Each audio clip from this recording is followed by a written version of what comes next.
Hello, it's March 22nd, 2020. And right now we're in the middle of this COVID virus, COVID-19. Who would have suspected that everything was going so well and then finally everything in our country is shut down? And the reason being is that this virus is virulent and it's highly contagious. So social distancing, washing your hands, washing your face, washing your glasses on a frequent basis, trying to minimize contact with people, no handshakes, no hugs, things like that, stay within 6 feet of people, helps to stop the spread of the virus. That's because it's very contagious and it can infect from one person, one host of the virus can affect up to 5 people.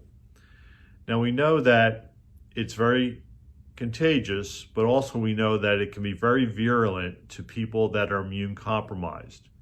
It's a respiratory virus. It will attack your nasal passages, your throat, and once it gets down in your lungs, can cause serious pneumonia that can kill you.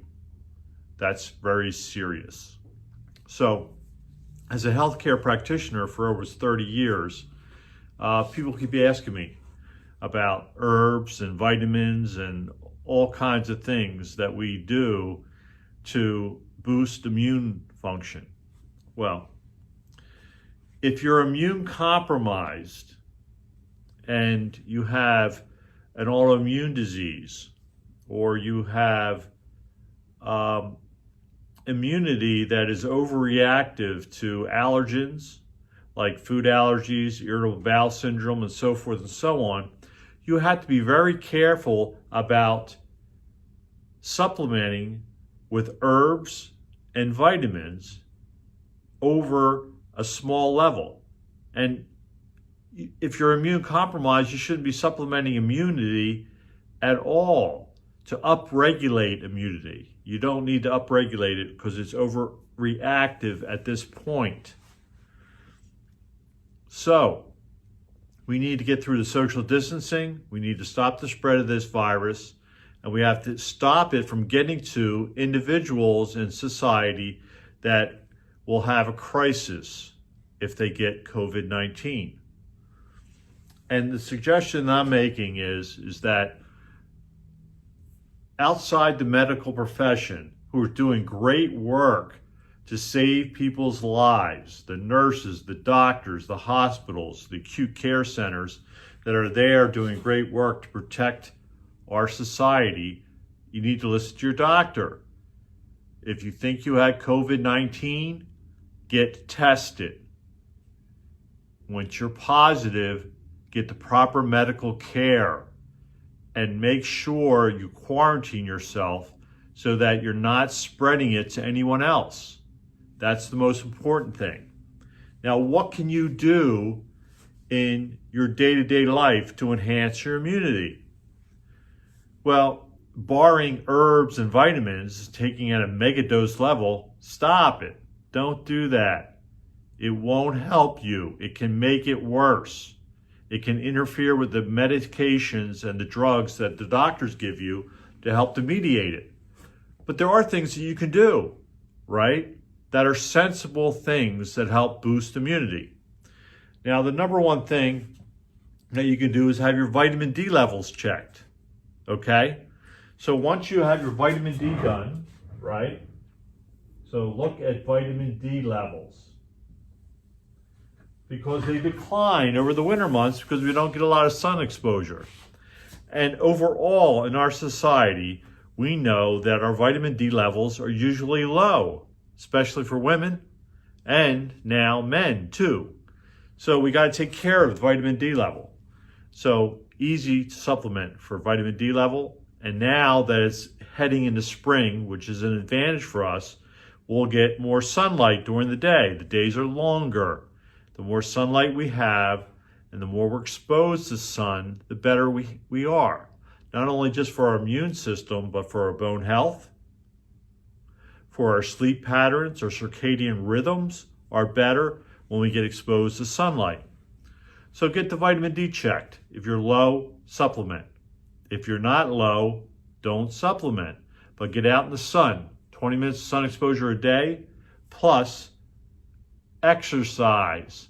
You don't have to go to the gym. You can just take a walk, take a brisk walk every day, do some calisthenics, do light exercises during this period of time. And to maintain your health, keep it up forever. Exercise on a mild to moderate level daily. Get some sun and make sure your vitamin D's are good. What else can we do? Well, food. Where do we get vitamins, minerals? And does food have a medicinal property? Certainly does, okay? So the best diet for the COVID-19 or any other virus or any other illness or any other sickness is usually a diet that's abundant in fruits and vegetables. Whole fruits and vegetables, okay? So I'm a chicken soup guy. Why? Because chicken soup is medicinal. You put onions in it. You put green leafy vegetables in it. You put carrots in it. You put celery in it. You put garlic in it. You put what else? Throughout the ages, we know that good food gives you an immune boost. But it doesn't just boost the immune system, it regulates it at a nice level. It doesn't push it up too high, and it doesn't push it down too low. It keeps you at a nice, even level. So usually they call the diet the caveman diet or the paleo diet, but it's a diet that's rich in protein, good meats, fish, omega-3 fatty acids from fish. We can get a lot of things just through our diet. Then, sensible supplementation, sensible levels of vitamin C, sensible multivitamin and mineral can help to fill in the gaps in your diet. So right now, if you have a bad diet, eat mostly grains and mostly processed proteins, then stop it. Start to increase the amount of vegetables and fruits that you have in your diet. Get less carbohydrates, more protein, more good fat, and you'll find that your immune system will regulate better, and it'll be better for you. What else can we do? Well, we know that meditation that handles stress and anxiety, because now it's a very bad stress and anxiety. So meditation is really great. So meditation. Well, I don't like most meditations. Best meditation is when you get out of your head and you got nothing there. You become an airhead. Become an airhead for 20 minutes a day. If you're an airhead for 20 minutes a day, then your body and your brain get to reset itself. And that's what studies show. When you do a guided meditation and it's too complicated, then you're thinking on something. And that's what you do all day when you're in anxiety, when you have stress, is you're thinking on something all the time and you're in high alert. So to get yourself out of high alert, you need to decrease your mental load, and so you get into your breathing. So the best program for stress reduction is called HeartMath. HeartMath. HeartMath. And HeartMath, what does it do? It looks at your pulse rate, and it looks how well you regulate pulse. And you can regulate pulse where your average is 70, but it really is bouncing between 78 and 62. Well, when the pulse regulates better, that means your body is less stressed. So if you've got a pulse of 70 and you regulate between 72 and 68, then that's a more healthful regulation, and it shows that you're more resilient and immune to stress. That will give you a better immune function, okay? That's your body is working better. And that's because you're syncing your heart rate with your breath. So when you do heart math, and you can measure your pulse rate through the earlobe or your fingertip, and you sit there and you wash your heart with your breath. 3 seconds in, 5, 6 seconds out, 5 seconds in, 8 to 10 seconds out. Okay? So by regulating your breath and just clearing your mind of all thought and all stressful thinking can start to create a better regulation of your autonomic nervous system.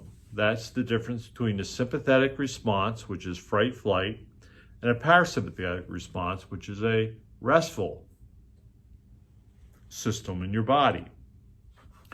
So by regulating that through meditation and doing it habitually every day, then you're going to have a body that has a better immune function and more resilient to stress, more resilient to infections, more resilient to fatigue, better sleep, so forth and so on. So meditation is good, but meditation has to be done right. And the only program that I really recommend for it is called Heart Math. So get Heart Math. All you have to do is buy the pulse device, and then there's a program that measures it, gives you feedback, good feedback about how well you're doing and how well you're getting into a restful sleep. And I'm going to tell you, a lot of people when they start Heart Math can't do it. They find it very difficult to get themselves into a meditative state and stick there. But with practice, daily practice, you will. So to boost your immune system isn't something that you do when you have an acute crisis. It's what you do every day. It's the habit patterns, the lifestyle patterns that you choose to do every day. Those are regular exercise, eating a lot of fruits and vegetables and good protein, managing your fats, where you're getting good fats, not trans fatty acids, not processed foods, where you're getting good whole foods on a regular basis, where you don't take too much stimulus. I like coffee. I usually will regulate my coffee to 3 cups a day. Well, I used to be like a 6-cupper, 8-cupper a day. Too much upregulation of our system, driving. We think that the answer to success is that we drive our bodies continuously. But we need to have a good regulation between doing great activity and having rest to recuperate. Great activity, rest to recuperate. And if you have had some type of auto-compromising disease in your body, or concussions, or irritable bowel syndrome, or things that are affecting you today, and you need some guidance, well, give me a call. We're here. 610-544-9800. We're the Hope Brain and Body Recovery Center. And we're here to help you come back through this illness and these viruses. The next thing that we do a lot of functional medicine. So we can do functional medicine. We can do a lot of things through telemedicine. So we can set up video calls. We can do our consults where we don't need to see you in person. You can stay home, give us a call. We'll set up a video call. We'll go over everything with you. We can send you test kits in the mail where you may need a blood draw or a morning urine. You send that into the lab, we get the information back, and we can make you healthier so that you can withstand crisis like we have now. The crisis we have now is COVID-19. But you know, life is going to present us with crises, and we have to be resilient to those things. And we don't just prepare when it happens, we need to prepare for it every day. And we can do the right things for ourselves, our family, and our communities. I'm Dr. Joe, wishing you safety. God bless. Say your prayers every day. Thank you.